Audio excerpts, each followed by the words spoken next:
There are some stories that are not just told, but felt. Tonight, I invite you to face the unknown. You will hear the whispers that echo in the silence and uncover the secrets hidden in the shadows. An ancient curse awakening in the dead of night, and a child trapped in its shadow. Are you ready? Because once you start listening, there's no turning back. Welcome. The Curse of the Medium begins now.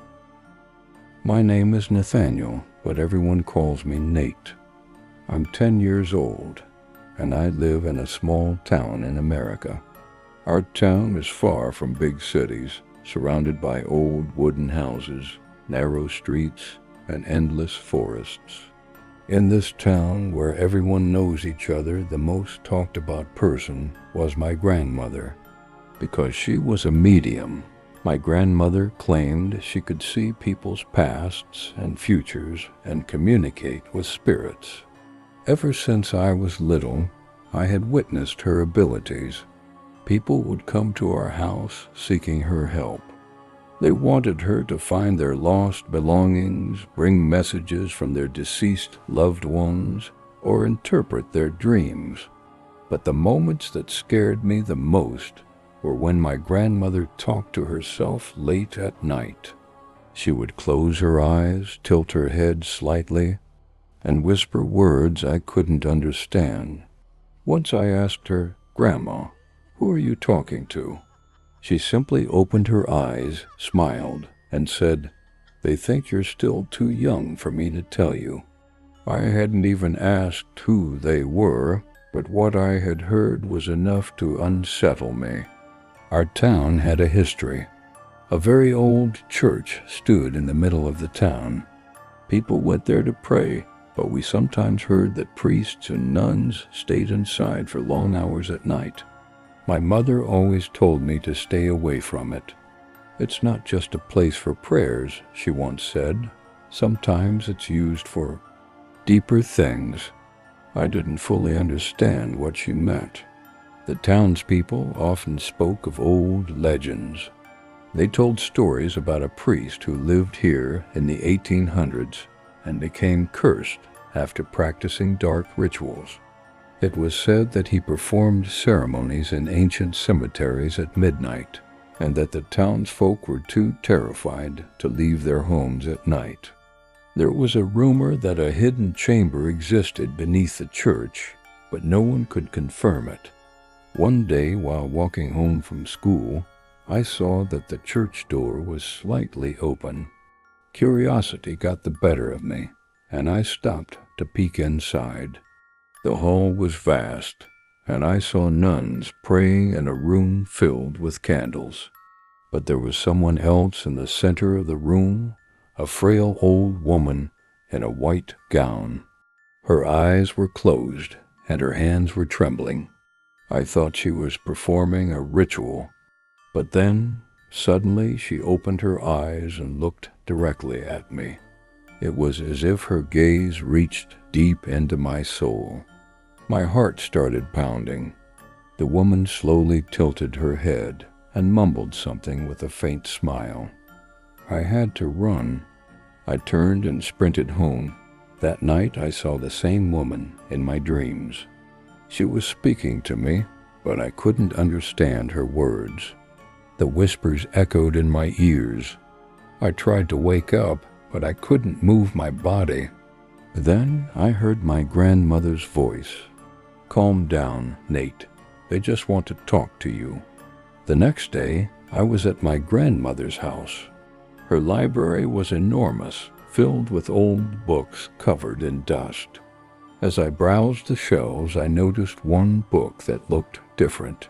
It was bound in leather and appeared ancient.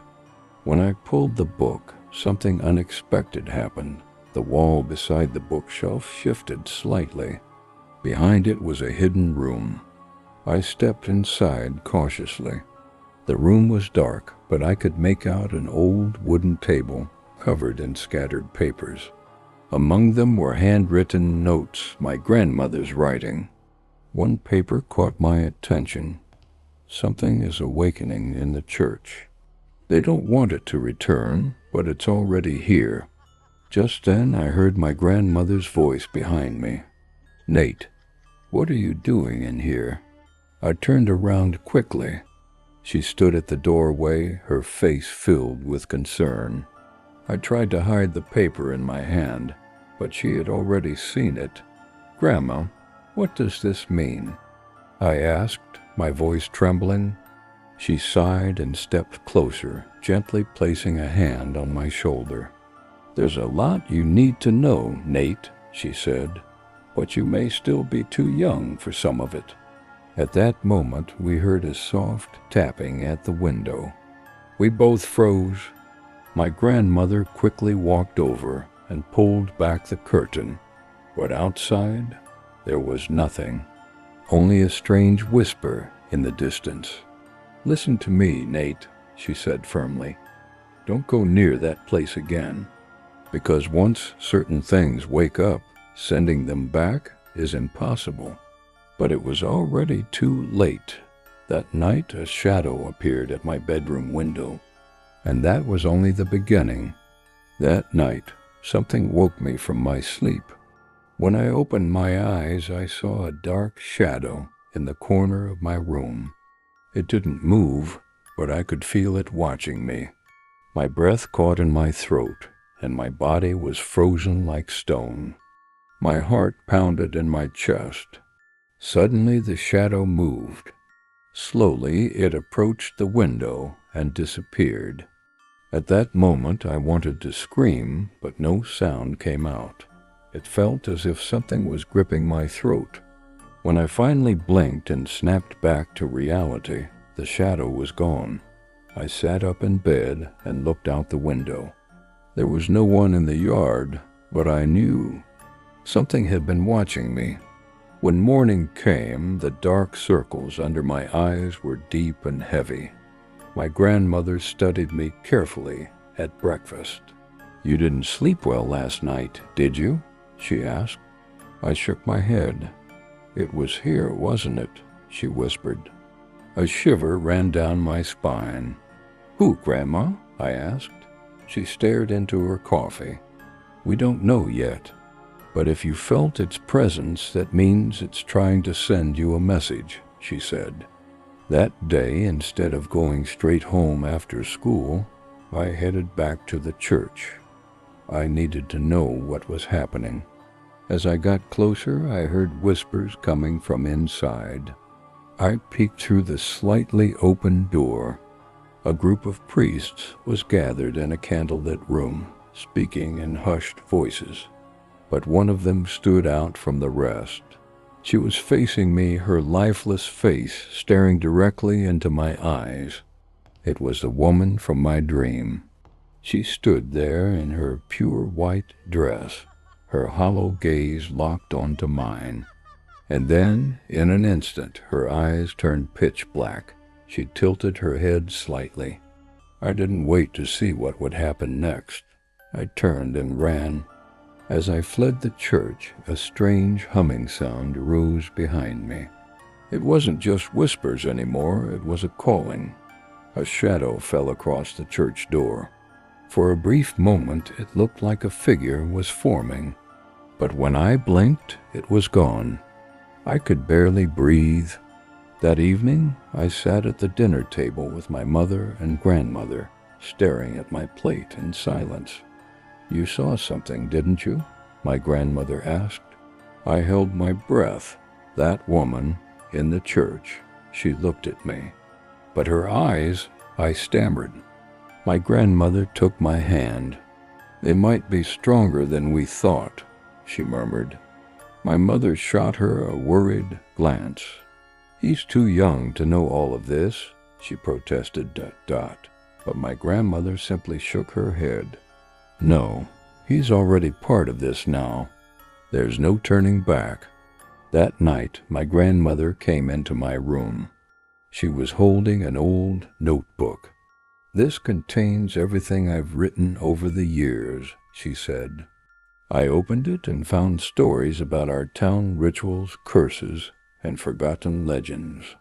One name stood out to me, the shadow of Azrael. "Who is this, Grandma?" I asked. Her expression darkened. "Azrael, even the priests in that church fear him. He is an ancient entity, Nate. His name is rarely spoken, because even mentioning it can be dangerous." Suddenly, something hit my window. We both froze. My grandmother slowly walked to the window and pulled the curtain aside. But there was no one outside. Only a cold wind howled through the night. "Nate," my grandmother whispered, her voice trembling. "He's here." That night, I slept beside my grandmother. But every time I closed my eyes, I heard whispers, ... "Find me." It was calling to me, ... but I didn't know where to go. Somehow I knew I had to return to the church, but this time I wouldn't go alone. When morning came, I had made my decision. Today I would go down to the lower level of the church. I had to learn the truth, but this choice would change my life forever. When morning came, the sky was overcast. Gray clouds blanketed the town, and an eerie silence hung in the air. A feeling of unease settled deep inside me, a fear I couldn't explain. It felt as if every step I took was dragging me further down an irreversible path. At breakfast, my grandmother watched me closely. "Nate, this path may be dangerous," she said, "but it's your decision. If you're determined to do this, you shouldn't go alone." She was right. Going into the church's basement alone would be reckless. But if I was going to do this, I needed someone with me. The first person who came to mind was my best friend, Sam. I couldn't tell Sam everything, but I told him that something strange was happening in the church and that I needed to figure it out. At first, he looked at me like I was crazy. "Seriously, Nate, this place isn't cursed. It's just an old church," but he hesitated. "Last night I had a dream about a woman with black eyes. She was watching me. And when I woke up this morning, my window was fogged up, and there was something written on it. 'Do not return.'" A chill ran down my spine. I didn't have to convince Sam anymore. He had realized this wasn't just a coincidence. We snuck out and made our way toward the church. When we stepped inside, it was completely empty. The church always had an eerie atmosphere, but at that moment, it felt even more unsettling, like the very walls were watching us. We had to find the hidden door my grandmother had mentioned. Sam and I moved toward the basement entrance. The door was usually locked, but today it was slightly open.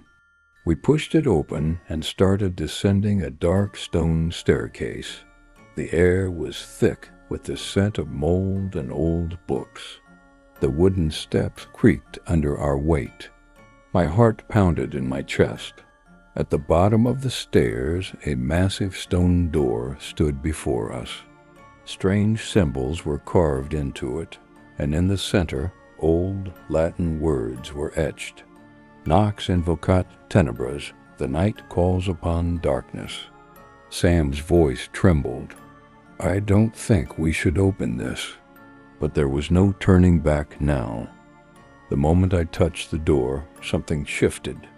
The air grew icy cold, and whispers filled the space around us.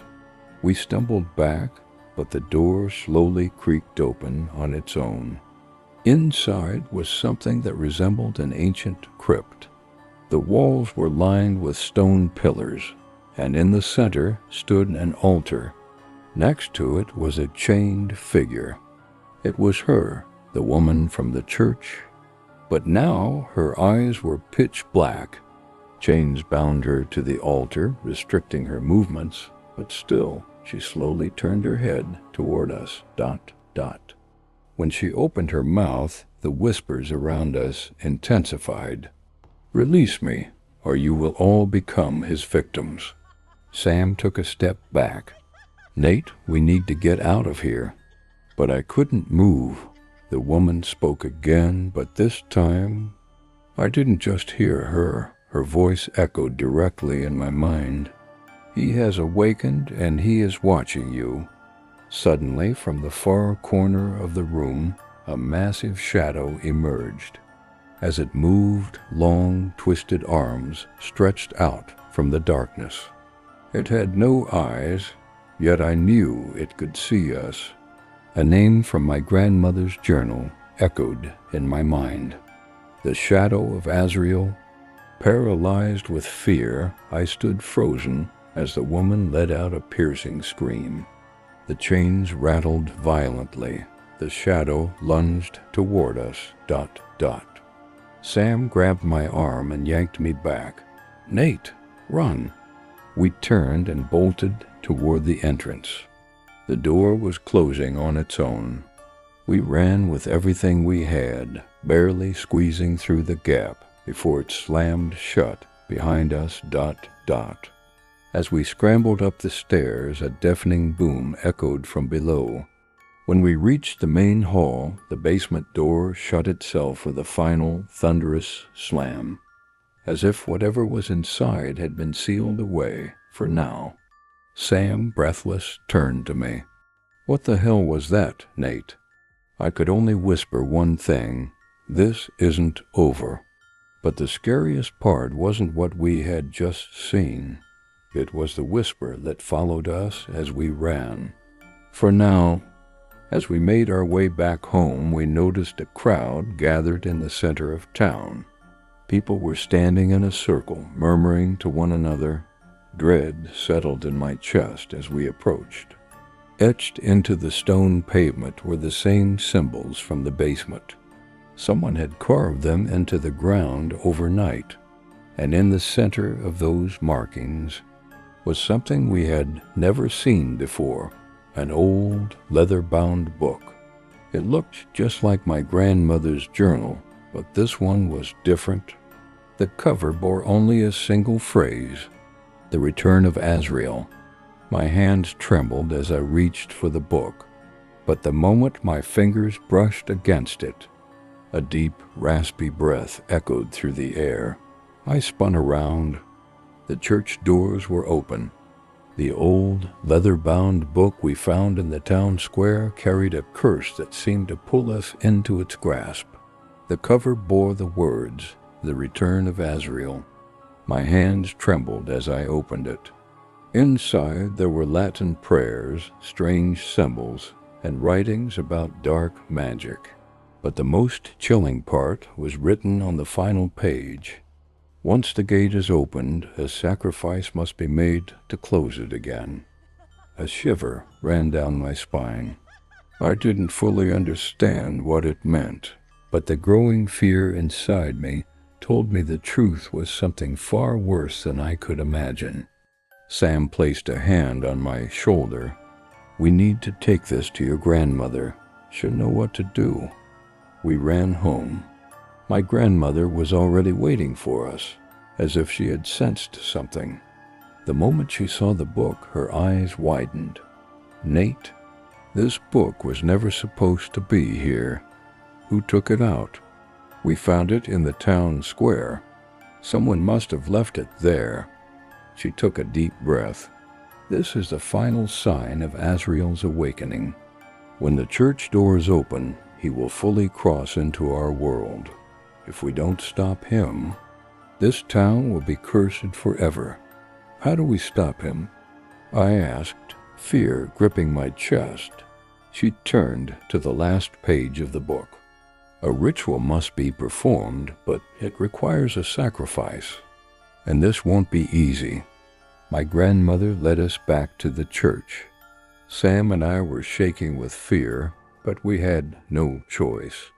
As midnight approached, we stepped through the old church doors.